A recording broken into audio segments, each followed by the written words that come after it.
जय हिंद भाई बहनों। आपका अपना चैनल सचिन चौहान मैथमेटिक में आपका स्वागत है। तो कल बारिश के कारण एनटीपीसी का पूरा सेट नहीं हो पाया था, जो कि आज मैं कंप्लीट कराऊंगा। ठीक है, और आपको यहाँ साइड पे क्वेश्चन लगे हुए देखेंगे, है ना, और मैं सॉल्व कराऊंगा। कुछ देखो, अभी स्टार्टिंग है, एडिटिंग में दिक्कत हो जाती है, क्वेश्चन कुछ टाइमिंग लेट हुई कल, तो उम्मीद करते हैं आज नहीं होगी ऐसे, है ना। तो प्रॉपर तरीके से चलेगी वीडियो, तो आप लोग साथ दें। तो क्लास को शुरू करते हैं। आप लोग भी क्लास को शेयर कर ले अपने भाई बहनों के साथ, ठीक है, अपने दोस्तों के साथ, ठीक है। तो चलो पहला क्वेश्चन से करते हैं। कल 11 क्वेश्चन हो गए थे, तो आज 12वां क्वेश्चन लेके चलते हैं, ठीक है।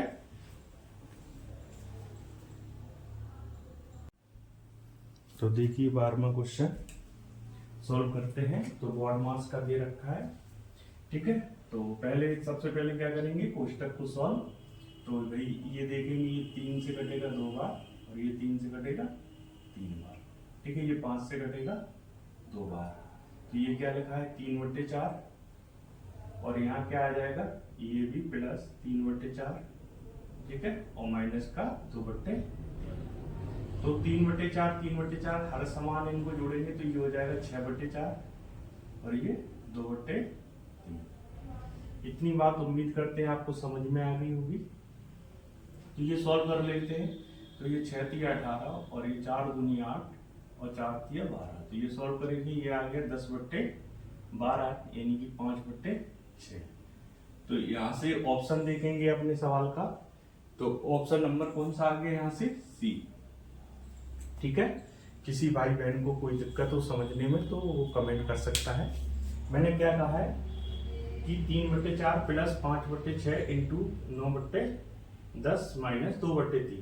तो भाई 3 से काटा 2 बार, ये कटा 3 से 3 बार, ठीक है। 5 से ये कटेगा 2 बार, ठीक है। तो 2 दूनी 4, 3/4 होगी यहाँ पे कोष्टक सॉल्व। तो 3/4 प्लस 3/4, ठीक है, और माइनस 2/3। तो ये हर समान है, तो अंश को जोड़ लिया, 3 3 6, 6/4 हो गया, माइनस का 2/3। 3 का गुणा इधर किया 18, 4 का इधर किया 8, 18 में से 8 गया 10, ठीक है, और 4 किया 12, ठीक है। इसे सॉल्व किया 5/6, ठीक है। तो इस प्रकार चलते हैं अगले क्वेश्चन पे, ठीक है। तो क्वेश्चन नंबर 13 देखते हैं क्या है। तो इसे हटाते हैं, क्वेश्चन नंबर 13।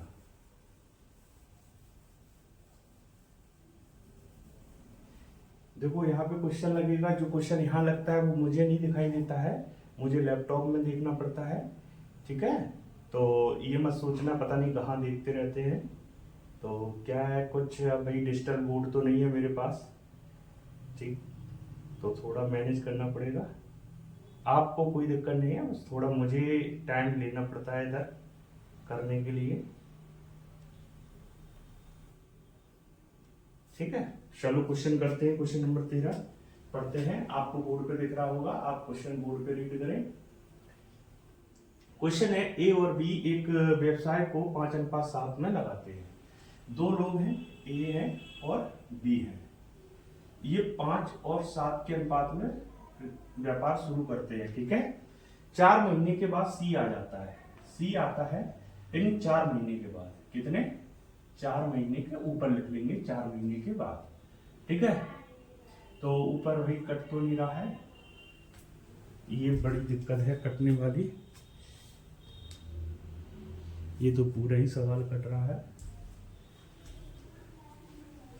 चलो कोई नहीं, मैं थोड़ा नीचे लिखता हूं। देखो ए, बी और सी 3 लोग हैं, ये 5:7 के रेशियो में लगाते हैं।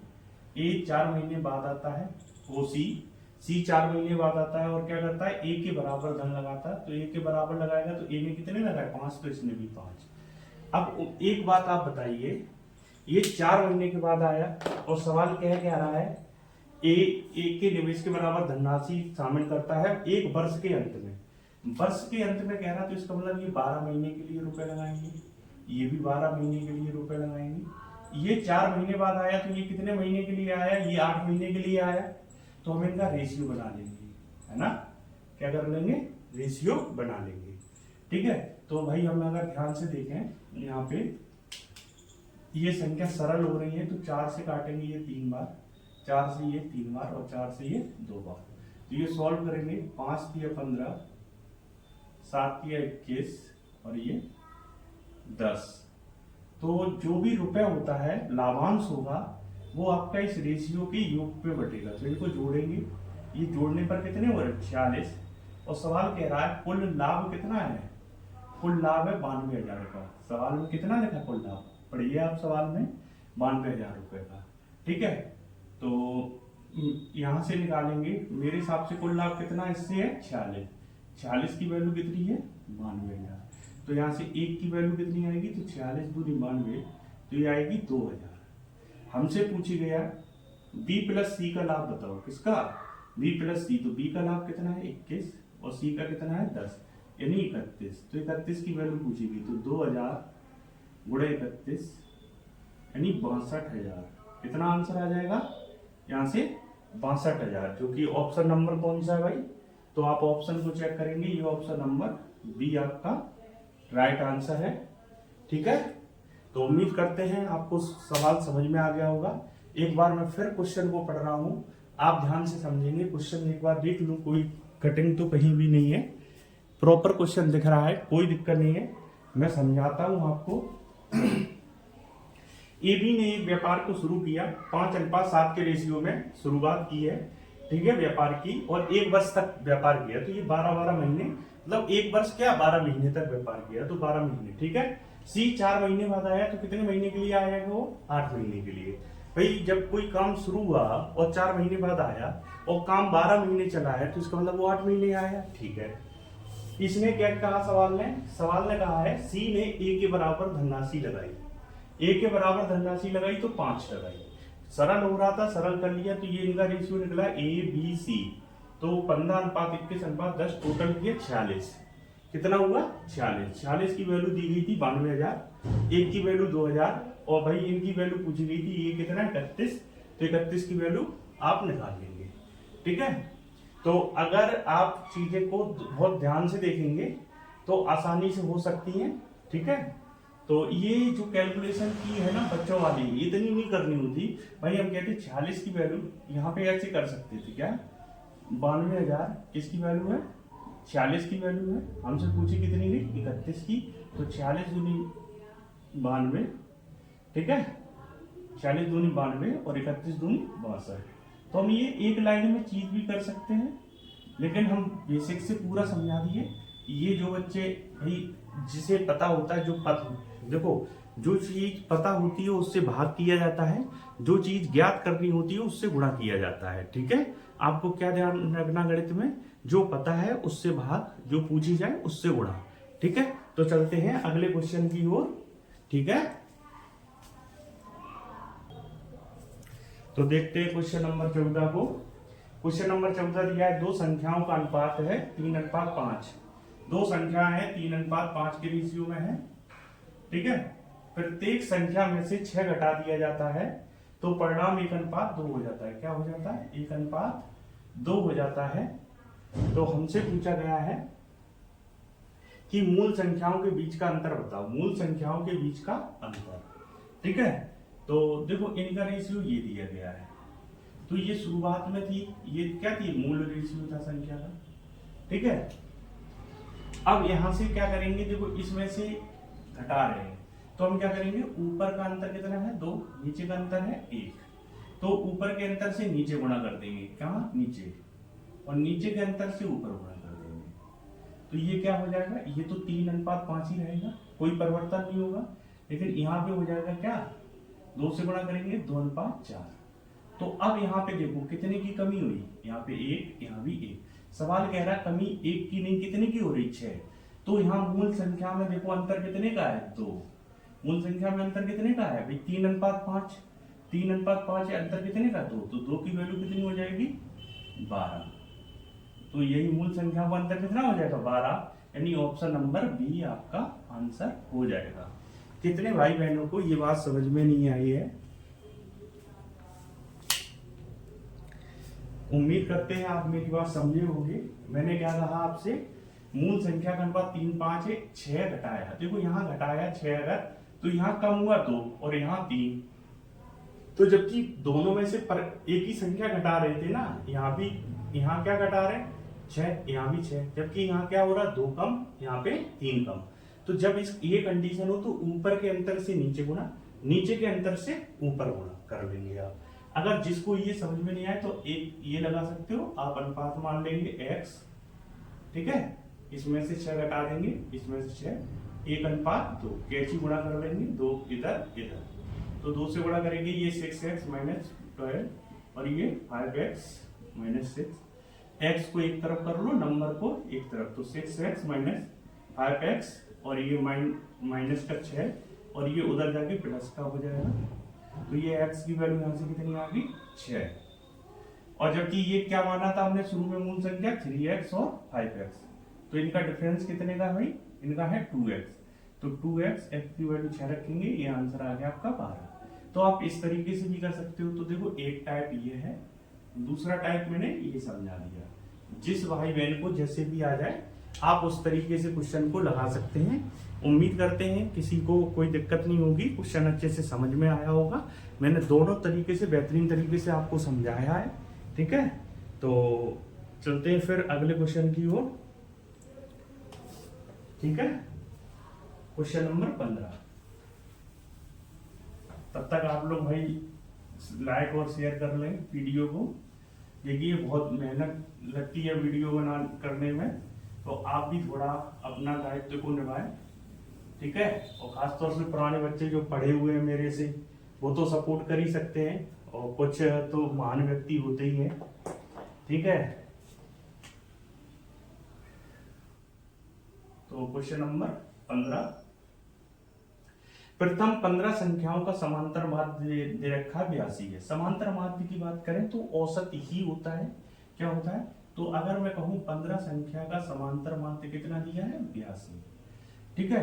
अब ये कह रहा है एक संख्या को हटाने से माध्य में 6 की कमी हो जाती है, एक संख्या हटा दी, अब संख्या कितनी रह गई 14, और 6 की कमी हो गई, तो अब माध्य कितना हो जाएगा भाई, माध्य कितना हो जाएगा भाई, 6 की कमी हुई तो यानी 14 लोगों से 6 लेंगे। जो गया है, बात ध्यान समझना, जो गया है, तो गया कौन है भाई, उसके जो गया है वो भी तो 82 तो उसके पास था, लेकिन गया तो उसने क्या किया, इन 14 लोगों से 6 ले लिया। कितना ले लिया 6, तो कितना ले लिया 84, तो आंसर कितना आ गया 166। तो आपका आंसर आ गया यहाँ से 166, यानी सी विकल्प आपका आंसर हो जाएगा। कितने भाई बहनों को ये बात समझ में आ गई? जिसे नहीं आई हो एक बार ध्यान समझे, मैंने क्या कहा, 15 लोग हैं, सबके पास 82 रुपए हैं, 82 रुपीज है सबके पास, ठीक है। एक लोग जा रहा है, तो उसके पास भी 82 होंगे, जाने वाले के पास भी 82 रुपए होंगे, ठीक है। और उसने क्या किया कि सबसे 6 रुपए ले लिए। अब सबसे लेने का मतलब सब बचे कितने 14 लोग, तो 14 लोगों से 6 रुपए लिए, तो कितने लिए उसने 84, तो 82 तो उसके पास ऑलरेडी थे, 84 और ले लिए, तो 82 और 84 166। तो वो संख्या क्या थी, जाने वाला व्यक्ति कौन था 166। उम्मीद करते हैं समझ आ गई हो। जिसको नहीं आया हो तो देखो भाई सिंपल सा तरीका आप करेंगे, 15 गुणे 82 कर लें, ठीक है, और 14 गुणे कमी कितने की हो गई 6 की, तो ये 76, ठीक है। इस चीज को सॉल्व कर लेंगे इनके, और इनका अंतर कर लेंगे, तो ये गुणा करेंगे तो कितना होगा 15 8 120 यानी 1200, और 15 दूनी 30, तो 1230, ठीक है। और 14 6 84 का 4, ठीक है, और 14 98 और 8 कितना हो जाएगा भाई, 98 में 8 जोड़ देंगे 106, ठीक है। अब इन्हें घटा लें, तो घटाएंगे भाई, देखो 10 में से ये 6, ये बचेगा 12 में से 6 जाएगा 6, यहाँ बचा क्या भाई 1 में से 0 जाएगा 1। देखो आंसर क्या है आपका। तो उम्मीद करते हैं आपको बात अच्छे से समझ में आ गई होगी। एक तरीका मैंने आपको ये बताया, 2 तरीके से आपको सवाल समझा दिया। जिस भाई को जो पुराने हैं ऊपर वाला तरीका समझे, जो नए हैं वो ये समझ लें, लेकिन सीखना आपको ऊपर वाला ही तरीका है, ठीक है, तो चलते हैं अगले क्वेश्चन की ओर।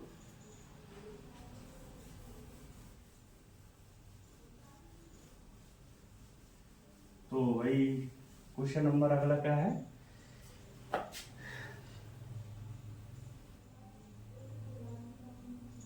अगला कह रहा है भाई देखो, आप लोग बोर्ड पे क्वेश्चन को रीड करते रहे। 3 पाइप है एक्स वाई जेड जो टंकी को 8 घंटे में भर सकते हैं। देखो एक्स वाई जेड 3 पाइप है जो टंकी को कितने घंटे में भर सकते हैं? 8 घंटे में भर सकते हैं। ठीक है, लेकिन 3 घंटे तक एक साथ काम किया। अगर एक चीज बताओ, इन लोगों ने 3 घंटे काम किया तो इसका मतलब इनका काम रह कितने घंटे का गया? 5 घंटे का। इन तीनों का काम शेष कितना बचा? 5 घंटे का। इतनी बात समझ में आ गई? ठीक है, अब क्या रहा क्वेश्चन आगे आप रीड करेंगे। फिर पाइप जेड चला जाता है, जेड चला जा रहा है 3 घंटे के बाद। कौन जा रहा है? जेड। तो इसका मतलब काम कौन करेगा? एक्स और वाई। अब एक्स और वाई करेंगे तो एक्स और वाई का काम बचा कितने घंटे का? 5 घंटे का। अब सवाल में देखो कितने घंटे कर रहे हैं, तो सवाल कह रहा है एक्स और वाई मिलकर शेष काम को 10 घंटे में करते हैं। शेष काम को यानी जो 5 घंटे का बचा ना, उसको 10 घंटे में करते हैं। कितने घंटे में? 10। तो इसका मतलब ये 10 घंटे ले रहे हैं तो 5 घंटे एक्स्ट्रा ले रहे हैं। 5 घंटे एक्स्ट्रा ले रहे हैं तो 5 घंटे से एक्स्ट्रा क्यों लग रहे हैं? क्योंकि जो जेड काम छोड़ के गया ना, जो जेड काम छोड़ के गया वही काम ये 5 घंटे में कर रहे हैं। इतनी बात समझ में आ गई? भाई एक चीज बताओ, जैसे आप डेली रोटी खाते हैं, है ना? तो जब आप खाना डेली घर पे खाएंगे तो आप अपने हिस्सा को तो खाएंगे। अब किसी ने छोड़ दिया तो उसके हिस्से का खाएंगे तो आपको ज्यादा दिन तक खाना चलेगा आपके लिए। तो वही चीज है, पहले तो आप अपने हिस्सा का खत्म करेंगे। तो वही चीज हुआ, यहाँ पे काम बचा था 5 दिन का। कितने दिन का? 5 दिन का। तो एक्स वाई अपना काम पहले खत्म करेंगे। 5 दिन में अपना काम खत्म कर लिया। अब ये 10 दिन ले रहा है, इसका मतलब 5 दिन एक्स्ट्रा क्यों लगे? जो जेड काम छोड़ के गया, जेड कितने दिन का काम छोड़ के गया? 5 दिन का। तो जेड के 5 दिन का काम, अब यहां से समझेंगे मुद्दा क्या है। हम क्या कहेंगे, जेड के 5 दिन का काम इनको करने में कितना टाइम लगा? 5 दिन, ओ सॉरी 5 घंटे। ठीक है, वो 3 घंटे में कंफ्यूज मत होना। जेड के 5 घंटे का काम करने को इन दोनों को मिलकर 5 घंटे, इन दोनों को मिलकर 5 घंटे लगे। तो इनकी क्षमता का रेशियो क्या होगा? तो क्षमता का रेशियो क्या होगा भाई? 1:1। क्योंकि समय का रेशियो समान है तो क्षमता का रेशियो क्या होगा? 1:1। तो इन तीनों की मिलकर, एक बात समझिए, इन तीनों की यानी x plus y plus z की क्षमता कितनी होगी? तो हम कहेंगे 1 + 1 यानी 2। अच्छा, ये तीनों मिलकर काम कितने घंटे में कर रहे थे? 8। तो यहां से काम निकालेंगे, क्या निकालेंगे? काम। तो 1 घंटे में कितने काम कर रहे हैं? 2। तो इसका मतलब काम कितने हैं? 16 काम है। काम कितने हैं? 16। तो पूछ रहा है जेड अकेले, जेड अकेला। तो जेड काम कितने? 16। जेड की क्षमता कितनी है? 1। तो जेड अकेला कितने घंटे में करेगा? 16 घंटे में। कितने घंटे में करेगा? 16 घंटे में। आंसर ये आपका कौन सा विकल्प आएगा? विकल्प नंबर सी। ठीक है, तो आप अपने विकल्प में दे सकते हैं। विकल्प नंबर सी आपका आंसर है। किसी भाई बहन को कोई दिक्कत हो तो बता सकता है। मैंने बहुत अच्छे से बेसिक तरीके से क्वेश्चन को आपको समझाया है। ठीक है, तो उम्मीद करते हैं किसी को भी दिक्कत नहीं होना चाहिए। क्वेश्चन नंबर था ये 16। ठीक है, कौन सा था? 16। एक बार फिर हम आपको समझाते हैं। ठीक है, कि मैंने क्या कहा। एक्स वाई जेड एक काम को 8 घंटे में कर सकते हैं। क्या कहा सवाल ने? एक्स वाई जेड एक काम को 8 घंटे में कर सकते हैं। 3 घंटे काम करने के बाद जेड चला गया। तो एक चीज बताओ, 3 घंटे के बाद जेड चला गया यानी इन तीनों ने मिलकर 3 घंटे काम किया। काम शेष कितने बचा? 5 घंटे का।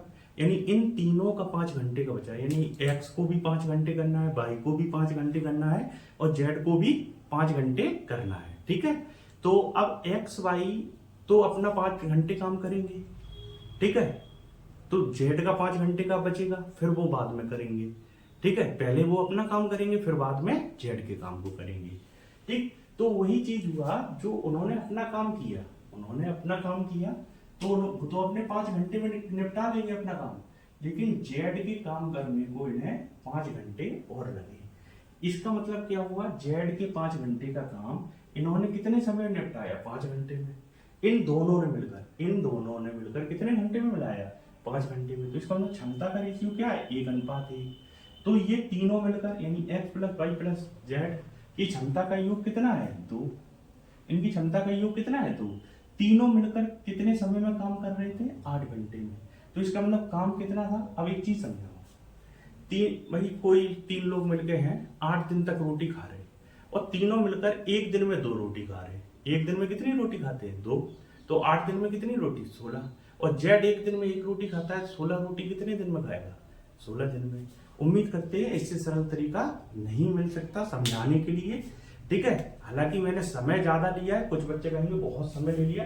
क्वेश्चन करने को मैं 20 सेकंड में कर दूंगा, पर मुझे नहीं करना है, आपको सिखाना है, ठीक है। इसलिए धैर्य रख के पढ़ना। कोई भी भाई नया अगर आके बोलेगा तो ये प्रॉब्लम होगी। कोई कमेंट करेगा भाई बहुत समय ले रहे हैं आप, ठीक है। तो चलते हैं क्वेश्चन नंबर 17। क्वेश्चन नंबर 17 बहुत थ्योरिकल क्वेश्चन है।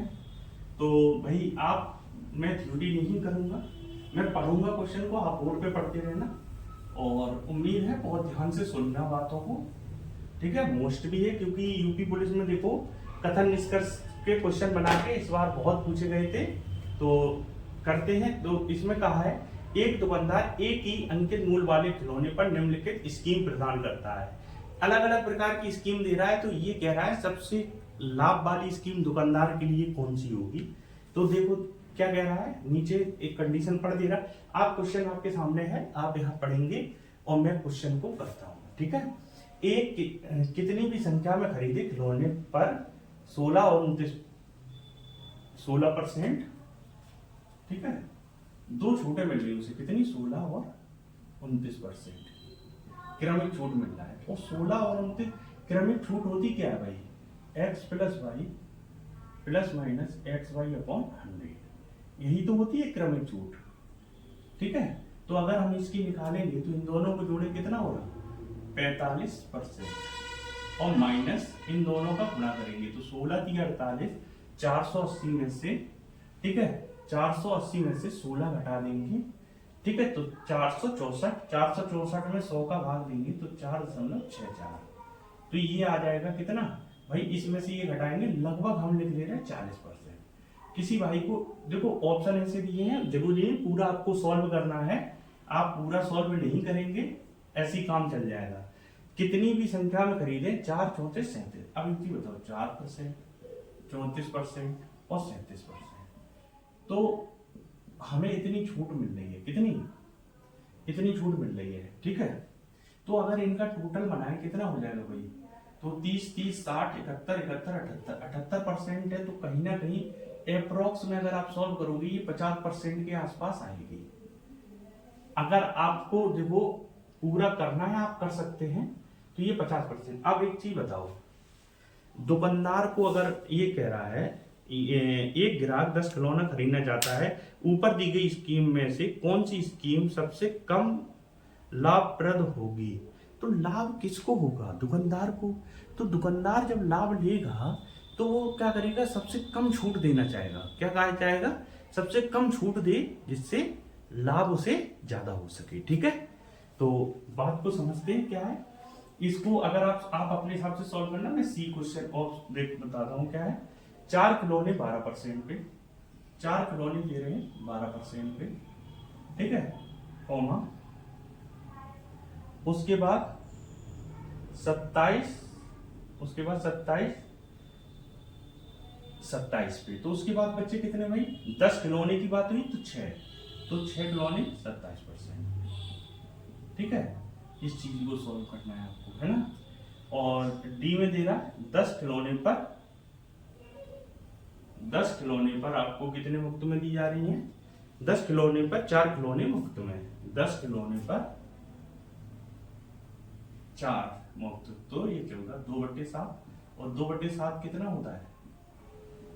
तो 14 दूनी 28, लगभग 28%, ठीक है, लगभग 28%, ठीक है। तो यहां से आपको पहले ये कंडीशन सॉल्व करनी है। तो देखो यहां से जो आप देखो ये सारे नंबर तो आप सॉल्व कर लोगे, पर ये वाला जो है डिस्काउंट ये समझ में नहीं आ रहा होगा, इसको हम समझाते हैं, इसीलिए मैंने इसको अभी रोका।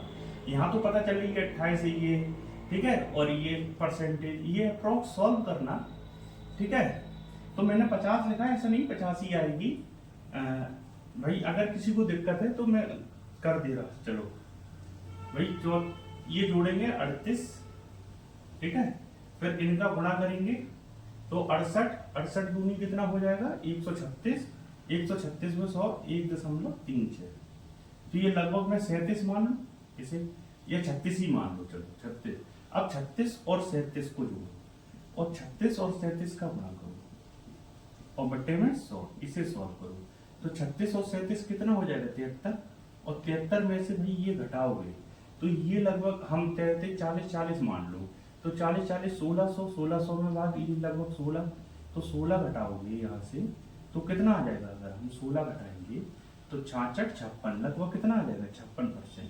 जब हमने ये 40 माने तब 56% आ रहा, तभी तो मैं कह रहा था ये 50%, तो ये 40 से भी बड़ा है, तो ये लगभग 60% आएगा, लगभग में कितना आएगा आपका 60% आएगा। आप सॉल्व करके देख लेना, देखो पेपर में अगर आप ये प्रॉपर क्वेश्चन ऐसे सॉल्व करोगे तो पेपर में ये क्वेश्चन नहीं बनने वाला। जैसे मैं समझाना चाह रहा हूं, प्रयास करेंगे आप, ये नहीं सोचेंगे ये मतलब बता नहीं रहे, ठीक है, मैं एग्जाम की सोच बता रहा हूं, आपको करना पड़ेगा, इसका कोई इलाज नहीं है, ठीक है। तो उम्मीद करता हूं आप बात को समझ रहे होंगे मेरी। तो ये इसका सॉल्यूशन लगभग 60 आएगा। अब इसकी बात करते हैं भाई, इसको रेड मार्कर से अलग से थोड़ा हम समझाते हैं क्या है। अगर हम एक चीज समझ लें, एक टॉयस 100 रुपए का है, एक टॉयस कितने का 100 रुपए का, ठीक है, तो इसका मतलब ये 4 टॉयस 400 के होंगे और 6 टॉयस 600 के होंगे, यही तो होगा। इतना मुद्दा समझ में आया आपको। तो यहां से अगर हम 12% छूट लेंगे तो 12/100 यही तो आएगा, तो 12 जगह 48 की छूट मिलेगी यहाँ से, ठीक है।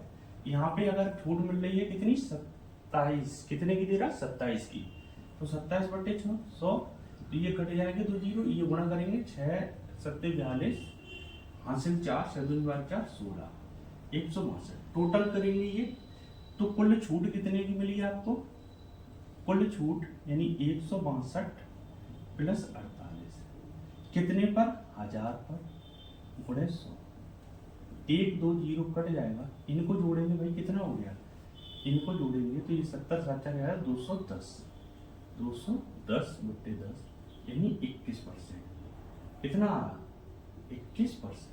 तो देखो सबसे कम छूट भाई यहाँ 28, ठीक है, यहाँ 40, यहाँ 60, तो सबसे कम कहाँ मिल रही है, यहाँ पे मिल रही है। ये ऑप्शन इसलिए खतरनाक था क्योंकि यही आंसर है, और यही आंसर है, इसी में उसने ट्रिकी वेव दे दिया, इसी में उसने लगा दिया बेसिक। किस बंदे को ये चीज समझ में आ गई, ठीक है, जिसको आ गई होगी वो बहुत मतलब थोड़ा क्लियरिटी बहुत जरूरी है आपके दिमाग में, अगर नहीं है ऐसी तो फिर गड़बड़ हो जाएगी कहानी। मैंने अपना प्रयास किया, उम्मीद करते हैं आपको समझ में आई होगी, ठीक है। तो ये यहाँ पे जो आपको क्वेश्चन में कथन दिख रहे हैं, इन कथन को पढ़ के आपको सॉल्व करना पड़ेगा, इसका कोई इलाज नहीं है। जैसे डिस्काउंट आता है, डिस्काउंट में पहले सिंगल पूछता था, 4 दे दिए, करो सॉल्व। पेपर का देखो मोटिव आज के समय में कंपटीशन में क्या है, समय बर्बाद कराना, तो वो समय बर्बाद कराएगा आपका, ठीक है, उसमें कुछ नहीं कर सकते आप। चलते हैं क्वेश्चन नंबर 18 की ओर, ठीक है। क्वेश्चन नंबर 18 देखेंगे। किसी भाई बहन को कोई दिक्कत हो तो कमेंट करके बता सकता है।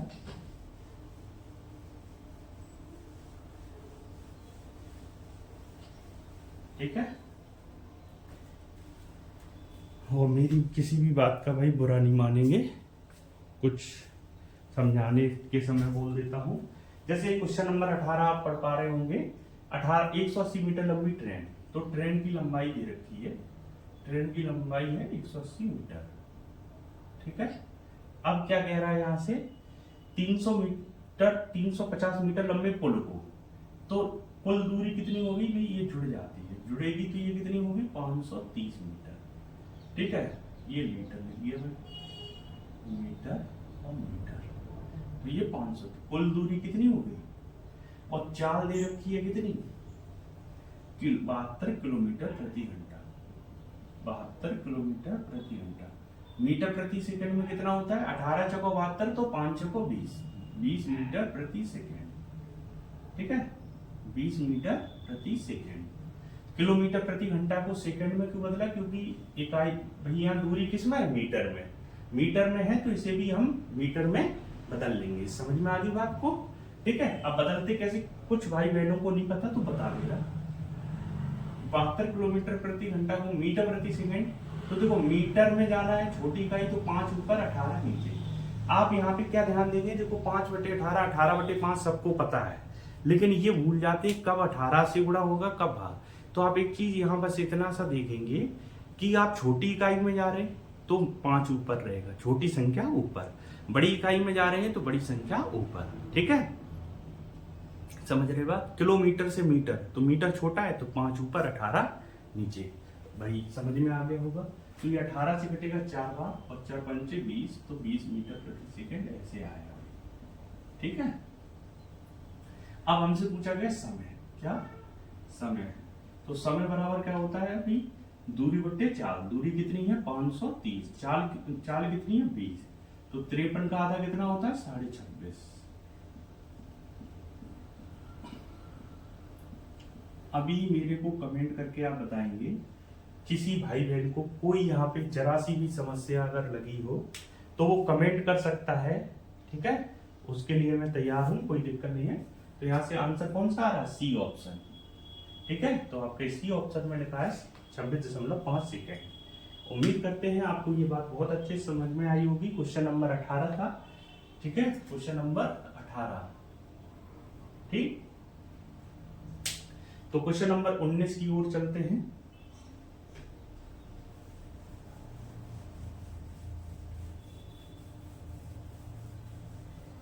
आज आपका ये सेट पूरा कराना है मुझे, कल से पूरा सेट ही लगाएंगे।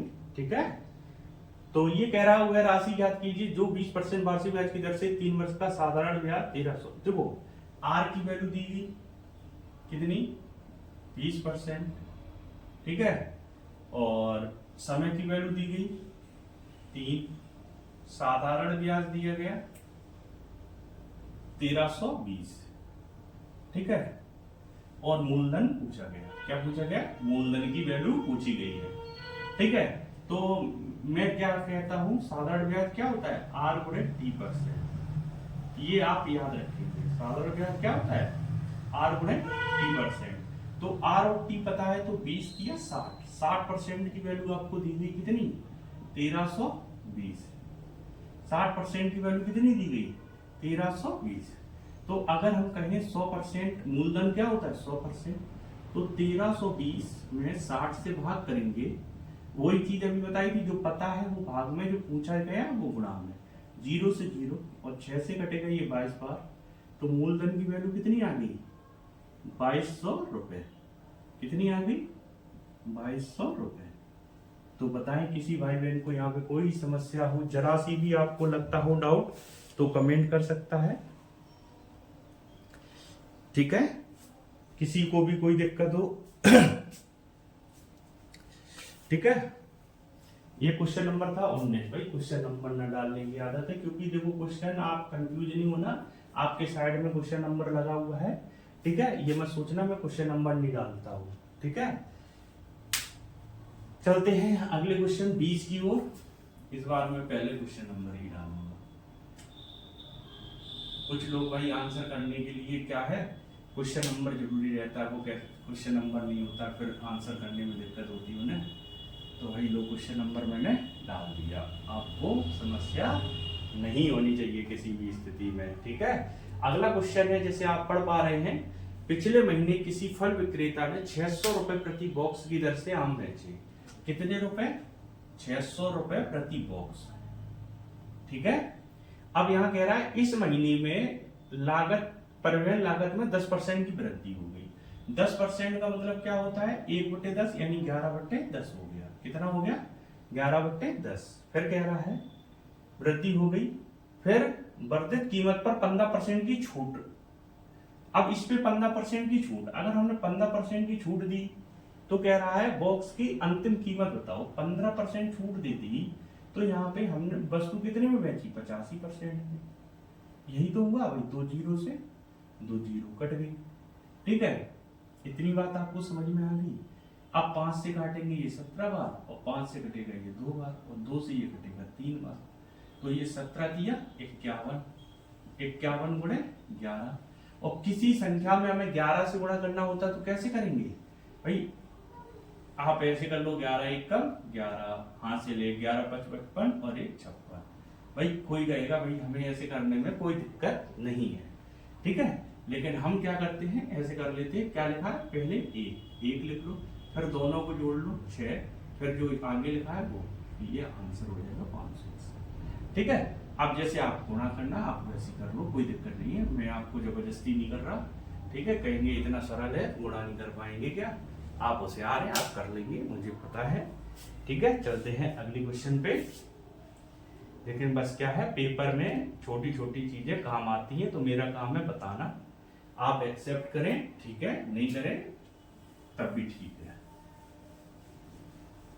क्योंकि आप जो भी चीज करेंगे ठीक है उसकी प्रैक्टिस ज्यादा करें। बस प्रैक्टिस ज्यादा होगी तो जो आप नॉर्मली तरीके से क्वेश्चन लगाते हैं वो भी स्पीड में लग जाते हैं। ऐसा नहीं है कि शॉर्ट ही ट्रिक से क्वेश्चन बनते हैं। ठीक है, एक डीलर किसी वस्तु को 15% लाभ पर बेचता है, तो सबसे पहले हम लागत मानेंगे, क्या मानेंगे, लागत।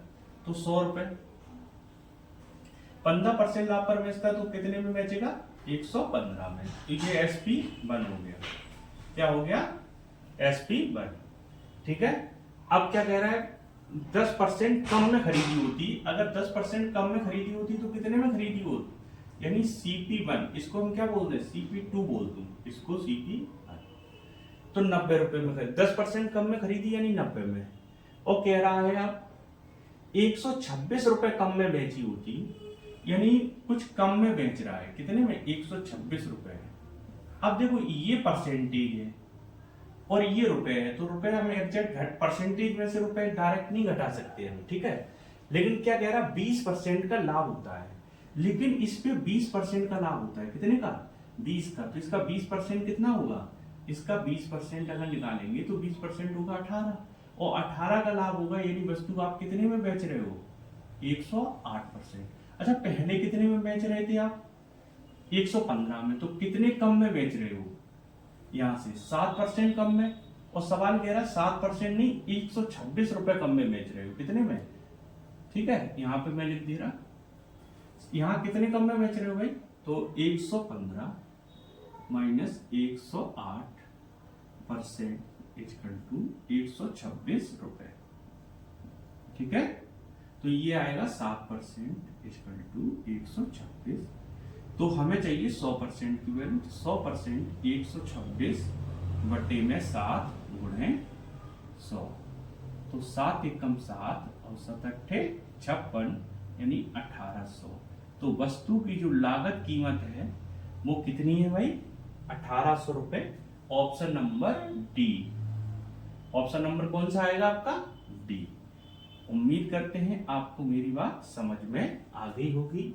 अगर किसी भाई बहन को नहीं आई हो तो वो बता सकता है। देखो यहाँ पे कुछ टीचर ट्रिक बताते हैं, ट्रिक नहीं, हम जो तरीका बता रहे हैं वो बेसिक हम यूज करते हैं, वही तरीका बता रहे हैं, ठीक है भाई। कोई वस्तु कम में बेची ज्यादा तो क्या 100 प्लस माइनस ही करते, वही चीज की है मैंने कहा पहले वस्तु की कीमत कितनी थी, 100%, 15% लाभ पर बेची 115, बोला 10% कम में खरीदी, भाई CP 100 था, 10 में कम खरीदी तो 90 की। अब 20% लाभ, तो भाई 20% लाभ तो CP पर भी लाभ लोगे ना। अब CP है कितना, 90, 90 का 20% कितना होगा, 18। तो 90 की चीज 18 लाभ पर बेच दी तो कितने, 108। तो पहले 115 की बेच रहे थे, अब 108 की बेचने लग गए। वो कह रहा सवाल 126 रुपए कम किए, तो 115% था ना, वहां जो रुपए थे उसमें 126 कम कर दिए। तो मुझे नहीं पता वो कितने रुपए थे, तो मैंने कहा 115 और 108 का अंतर कितना है, 7%, ठीक है। वो सवाल में दे रखा कितने रुपए, 126, 7 की वैल्यू इतनी, 100 की वैल्यू 1800। उम्मीद करते हैं आपको बात अच्छे समझ में आ गई हो। क्वेश्चन नंबर 22 की ओर चलते हैं। क्वेश्चन नंबर 22 थोड़ा खतरनाक क्वेश्चन है, जो कि पुलिस और आर्मी लेवल के बच्चे जो है उनको ये थोड़ा कठिन लगेगा, क्योंकि वो त्रिकोणमिति से भाई डरते हैं। ठीक है, हालांकि सब बच्चे नहीं होते हैं, कुछ ही बच्चे होते हैं आर्ट साइड बैकग्राउंड के। 4 sin theta plus cosec theta, ठीक है, इक्वल टू 4 ये दे रखा है, जहां पे हमें बताया गया 0 डिग्री से बड़ा है थीटा की वैल्यू और 90 से छोटा है। 0 से बड़ा है, 90 से छोटा है। तो हमें पूछा गया साइन 3 थीटा प्लस कोसेक, देख लो भाई, कॉस 3 थीटा की वैल्यू पूछी गई है। ये भाई थीटा बना हुआ है, क्यों मत समझ लेना, ठीक है। मैं बोलता जा रहा, आप बातों को ध्यान से सुनेंगे। 1 - 1 0 और एक ऑप्शन क्या है 2, ठीक है। अब देखो कुछ तरीके के बच्चे होते हैं, आप एक चीज दिमाग से सोचो, मुझे ऐसी वैल्यू लेनी है यहाँ पे कि एक योग 4 हो जाए। हम ऑप्शनल करके देख लें, किसी को अगर दिक्कत ना हो। साइन थीटा तो भाई 0 से बड़ी, यानी 0 से बड़ी कौन आता है 30, और साइन 30 का मान कितना होता है 1/2। साइन मैं अगर थीटा की वैल्यू 30 ले लूं, भाई 0 से बड़ा कौन होता है साइन 30। अगर आपको चार्ट याद है तो आपका काम हो जाएगा, नहीं याद है तो आपको दिक्कत है भाई, ठीक है। तो साइन 30 की वैल्यू कितनी होती है भाई, साइन 30 की वैल्यू होती है 1/2, और कॉस सेक 30 की वैल्यू कितनी होती है 2। तो ये सॉल्व करेंगे, 2 दूनी 4, तो ये देखो क्या आ गया 2 + 2 = 4, ये सिद्ध हो गया 4 = 4। क्योंकि देखो वो उसने हिंट दे रखी है आपको, क्या दे रखी है, थीटा की वैल्यू 0 से बड़ी है, 90 से छोटी। तो देखो 0 से बड़ा 30, 45 और 60, 3 वैल्यू होती हैं, 3 वैल्यू होती हैं 30, 45, 60। मैंने 30 को ट्राई किया, मेरे को मिल गया। अब इसी क्वेश्चन को पूरे तरीके से लगाएंगे, बहुत बड़ा क्वेश्चन हो जाएगा, तो हम नहीं लगाएंगे पूरे तरीके से, हम ऑप्शनल ही लगाएंगे। तो हमें इसकी वैल्यू पूछी गई, तो साइन 90, थीटा की वैल्यू 30 रखेंगे, तो 30 दिया 90 और कॉस 90। देखो साइन 90 की वैल्यू कितनी होती है 1, कॉस 90 की वैल्यू होती है 0, तो 1 0 कितना होता है 1, यानी ऑप्शन नंबर ए आपका आंसर। उम्मीद करते हैं आपको मेरी बात ये समझ में आई होगी, ठीक है। मैं यहाँ कोई फार्मूला का प्रयोग नहीं करता, मैं तो जब भी क्वेश्चन को यहाँ करता हूँ ऐसे सिंपल क्वेश्चन आते हैं तो थीटा की वैल्यू रखने पे, हालांकि जो क्वेश्चन अच्छे बनते हैं वहां पे फार्मूला की जरूरत पड़ती है, लेकिन ये 10+2 एग्जाम है, यहाँ NTPC railway group D normally question पूछता है, जो कि ये हो गया है। उम्मीद करते हैं आपको समझ में आ गया होगा। चलते हैं क्वेश्चन नंबर 23 की ओर। क्वेश्चन नंबर 23 को देखते हैं क्या है भाई। आप तब तक वीडियो को शेयर जरूर करें, ठीक है। आप लोग सपोर्ट नहीं कर रहे हैं पूर्णता, अगर सपोर्ट करें तो ऐसा ना हो कि लोग लाइव देखने ना आए, तो 5-6 लोग लाइव वीडियो देखते हो आप कुछ भी थोड़ा हेल्प नहीं करते हो, जब इतना भी नहीं लगता हम आपके लिए इतना कर रहे हैं। तो देखो क्या है अगला,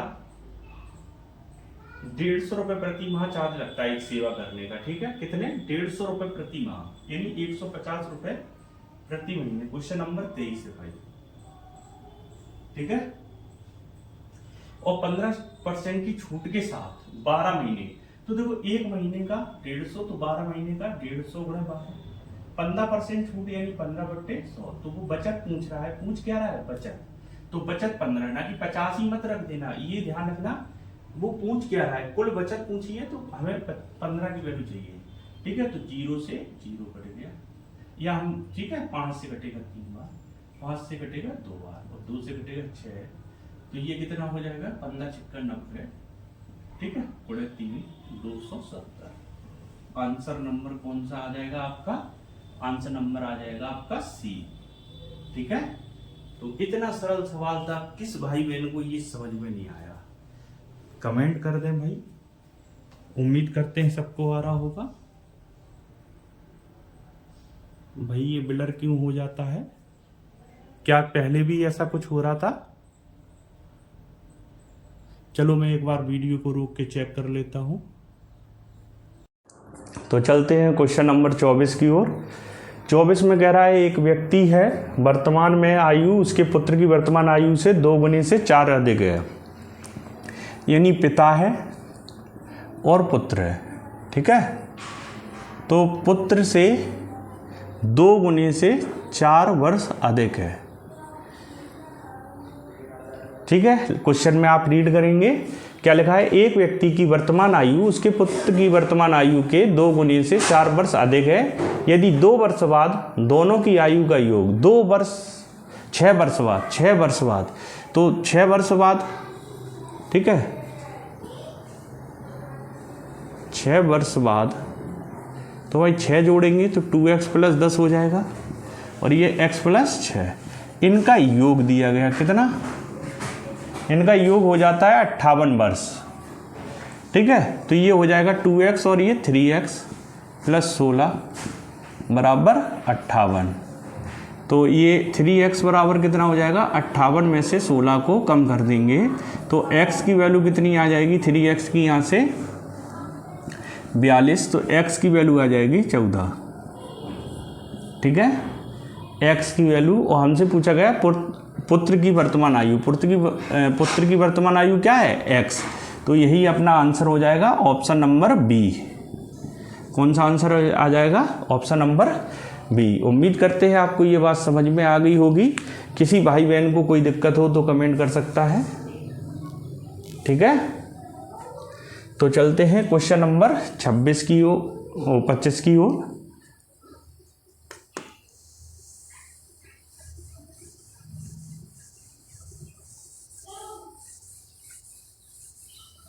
क्वेश्चन नंबर 25 क्या दिया है, 2 नल हैं, एक टंकी को क्रमशः 2 घंटे और 37 घंटे में भर सकते हैं। 2 नल, हम नाम दे दे रहे, ए नल, बी नल, ये 2 घंटे में भर सकता है, ये 37 घंटे में भर सकता है, ये प्लस, ये प्लस।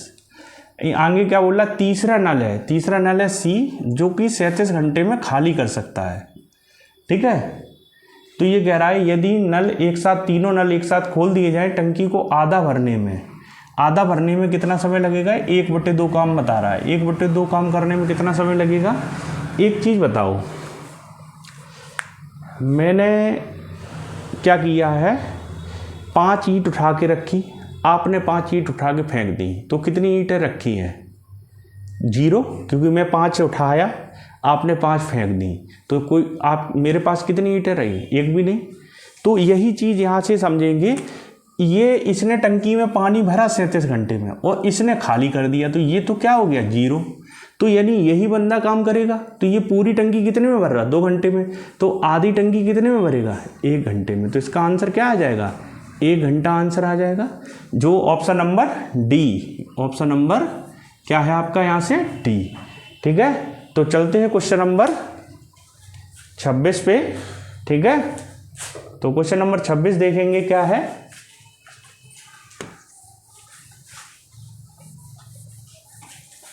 क्वेश्चन नंबर 26 पे कह रहा है, सुनील 7,000 रुपये का एक ओवन खरीदता है और 4, देखो भाई कोई चीज़ खरीदता है तो खरीदते समय जो भी खर्चा होता है वो सब जुड़ता चला जाएगा। तो क्वेश्चन नंबर 26 में आपको करा रहा हूँ, तो देखते हैं क्या है। 7,000 रुपये में ख़रीदा और फिर 400 रुपये खर्चा किए किराए में, ठीक है। फिर कह रहा है 600 रुपये मरम्मत में, तो टोटल मेरा कितने का हो गया भाई, यानी 8,000 रुपये की वस्तु होगी। कितने रुपए की, 8,000 रुपये की। अब बेच कितने में दिया मैंने, तो बेचा है यहाँ पे 9,800 रुपये में। कितने का, 9,800 रुपये का, ठीक है। तो अब यहाँ से लाभ पूछा गया है, पूछा क्या, लाभ परसेंट बताओ। तो भाई लाभ होता क्या है, विक्रय मूल्य माइनस क्रय मूल्य, विक्रय मूल्य माइनस क्रय मूल्य। तो विक्रय मूल्य में से क्रय मूल्य को घटा देंगे तो ये कितना आ जाएगा भाई, यहाँ से 1,800 रुपये का लाभ, ठीक है। तो प्रतिशत लाभ आपको निकालना है, तो 1,800 रुपये का लाभ कितने पे हुआ, 8,000 रुपये पे गुणे 100। तो 0 से 2 0 कट गई, 1 0 यहाँ, और ये हम भाग देंगे 8 से, तो 8 दूनी 16, 8 दूनी 16, 8 पंच 40, तो ये 22.5%। कितना आ जाएगा, 22.5%। Option number C answer. किसी भाई बहन को कोई भी बात समझ में ना आई हो तो वो कमेंट कर सकता है यहाँ से किसी को कोई दिक्कत हो बता दे। ठीक है, मैंने क्या कहा, सवाल को एक बार ध्यान से पढ़ेंगे। सवाल आपको यहाँ दिख रहा है, तो आप देखेंगे सुनील है 7,000 रुपये में खरीदा, 400 रुपये परिवहन में खर्च हुआ, 600 रुपये मरम्मत पे, तो टोटल खर्चा कितना हुआ 8,000 रुपये का। 8,000 रुपये का और बेच दिया कितना 9,800 में। 9,800 में तो लाभ कितना हुआ, तो 9,800 माइनस 8,000, 1,800 रुपये का लाभ हो गया। कितने का, 1,800 का। तो लाभ होता क्या है, लाभ परसेंट, तो लाभ परसेंट होता है लाभ बट्टे सीपी गुणे 100, लाभ बट्टे सीपी गुणे 100 यानी लागत मूल। सीपी मतलब लागत मूल गुणे 100। सॉल्व कर लेंगे तो यहाँ से आंसर क्वेश्चन नंबर 27 पे चलते हैं। ठीक है, तो क्वेश्चन नंबर 27 को करेंगे।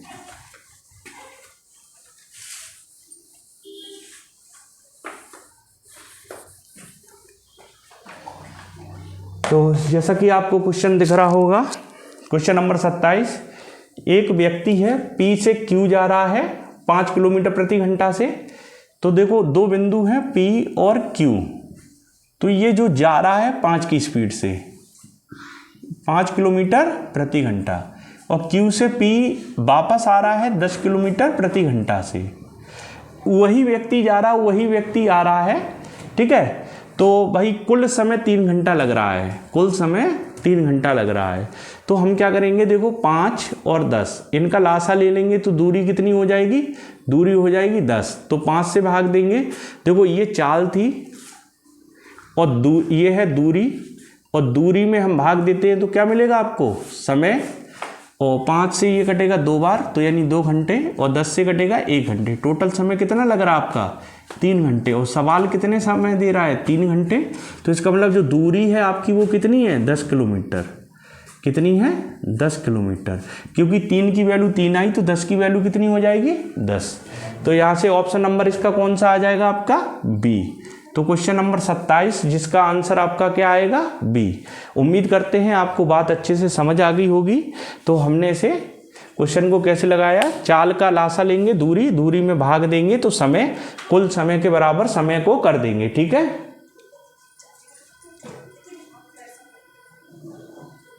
अगला क्वेश्चन देखते हैं 28।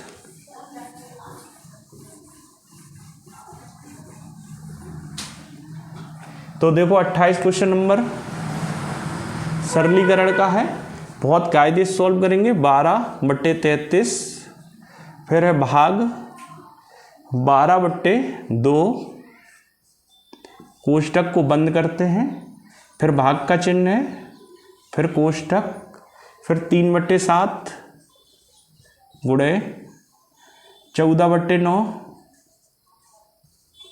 प्लस 3/11, ठीक है, प्लस 2/8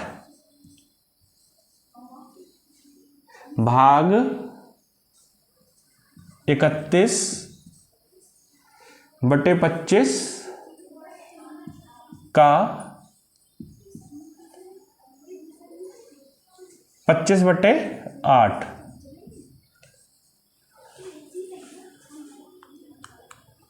ठीक है, तो यहां से देखेंगे क्वेश्चन को क्या, पहले कोष्टक सॉल्व करते हैं। तो देखो 7 से ये कटेगा 2 बार, और 3 से कटेगा ये 3 बार।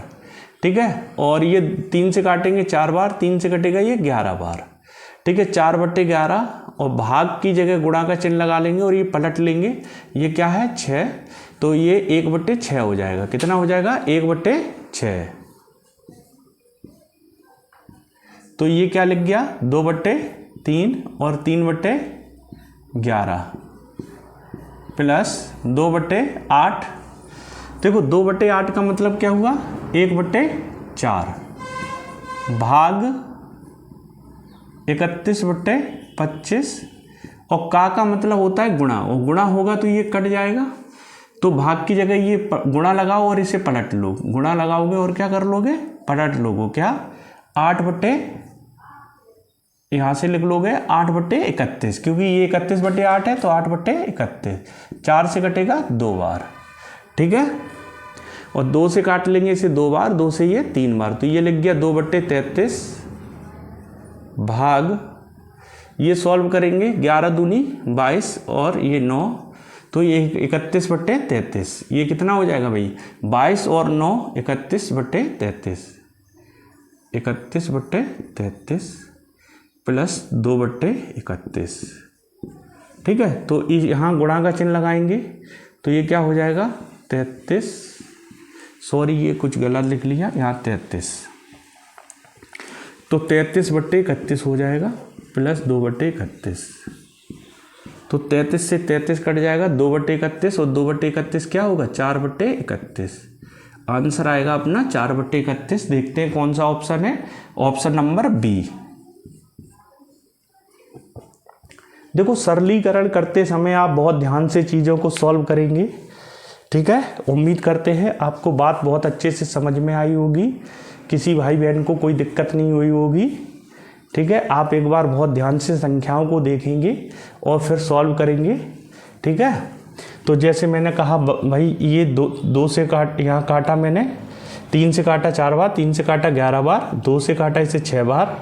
ठीक है, तो ये 4/11। ठीक, यहाँ भाग की जगह गुणा लगाया, ये 6/1 लिखा है तो ये 1/6 हो गया। इतना बात समझ में आ गया, ये भाग। फिर मैंने क्या किया, ये भाई देखो 7 से 2 बार कटेगा, 3 से 3 बार कटेगा, तो ये 2/3 और 3/11, तो ये 11 दूनी 22 और 3 9।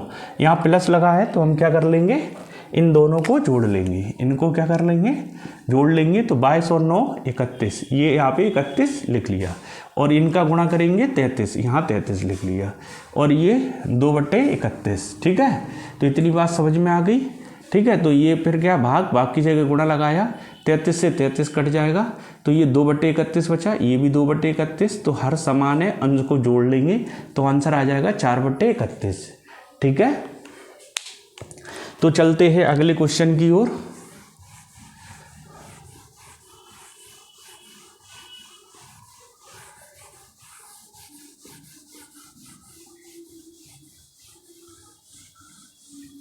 तो क्वेश्चन नंबर आगे आएगा क्या, क्वेश्चन नंबर 29। ये बहुत ही अच्छा क्वेश्चन है, मतलब अगर आपको थ्योरी समझ में आ गई तो बहुत आसान है। एक कह रहा है एक त्रिभुज है जिसकी 3 भुजाएं हैं, 3 भुजा हैं ABC, 3 भुजा है। ठीक है, एक त्रिभुज है जिसकी 3 भुजा ABC हैं। बोला नियत योग, इनका योग दिया गया, यानी A + B + C जिनका योग है 18, योग कितना है 18, और कह रहा उस त्रिभुज की अधिकतम संभव क्षेत्रफल बताओ। तो अधिकतम क्षेत्रफल बताओ, तो क्षेत्रफल आप कैसे बताओगे भाई, त्रिभुज का क्षेत्रफल, तो त्रिभुज का क्षेत्रफल आप किस किस तरीके से बता सकते हो भाई। आपको भुजाओं का योग पता है, भुजाओं का योग पता है, तो आप भुजाओं का योग क्या होता है, यानी कि परमाप होता है। तो अगर हम एक चीज़ सोचें, परमाप क्या होता है, अगर 3 भुजा हैं तो A + B + C। ठीक है, तो अधिकतम भुजा मानेंगे तो आप क्या कहेंगे 3A की वैल्यू कितनी होती है 18, तो A की वैल्यू कितनी आ जाएगी यहाँ से 6।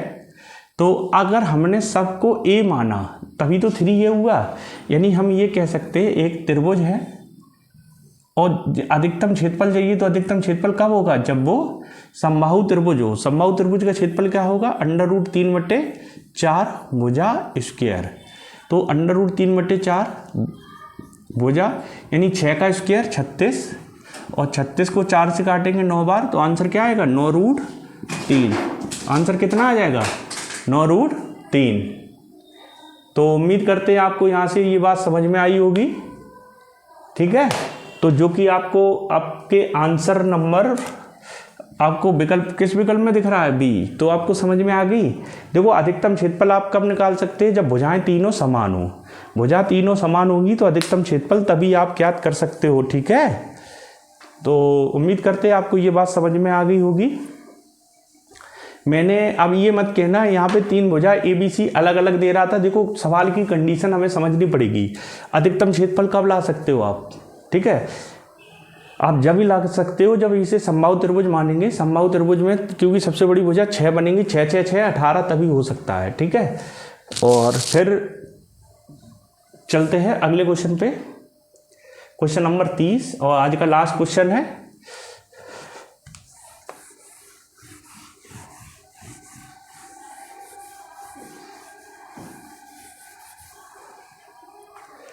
तो क्वेश्चन नंबर 30 को देखते हैं।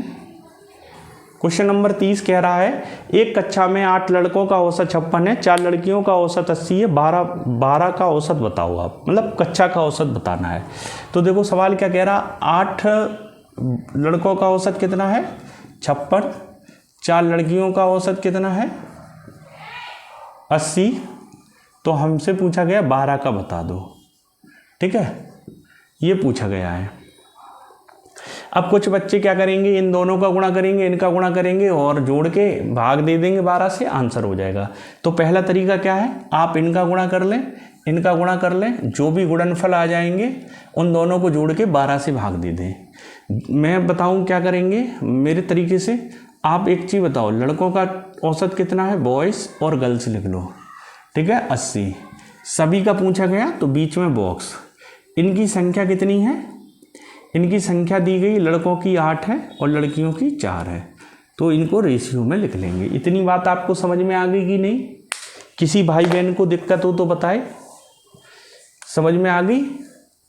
ठीक है, तो अब एक चीज़ देखो, ऊपर का अंतर कितना है भाई, यहाँ से देखेंगे 24, ऊपर का अंतर कितना है 24, नीचे के योग के बराबर होता है, नीचे के योग के बराबर होता है। तो ये बताओ, ये 24 से ये 12 योग बराबर है, नहीं, 2 से गुणा करेंगे तो ये कितना हो जाएगा 16 और ये 8। अब ये बताओ 56, एक वैल्यू होगी 80 से छोटी और 56 से बड़ी, तो तब 8 आएगा। तो यहाँ क्या रख दें 64 रखेंगे। देखो 64 में से 56 जाएगा, कितना आ जाएगा 8, और 80 में से 64 जाएगा 16, तो यानी कक्षा का औसत कितना है आपका 64। तो यहाँ पे आपका आंसर क्या आ जाएगा, 12 का जो औसत आएगा वो कितना आएगा 64, यानी ऑप्शन नंबर यहाँ से बी आपका आंसर हो जाएगा। ठीक है, उम्मीद करते हैं आज के क्वेश्चन आपको बहुत अच्छे से समझ में आए होंगे। ठीक है, वीडियो को लास्ट तक देखने के लिए बहुत ही बहुत धन्यवाद आपका। आप लास्ट तक रुके, आप समझे सवालों को, क्योंकि बच्चे क्या है क्वेश्चन देख के भाग लेते हैं। ठीक है, और वीडियो को शेयर करें। ठीक है, जय हिंद, मिलते हैं कल क्लास में। ठीक है, राधे राधे सभी को।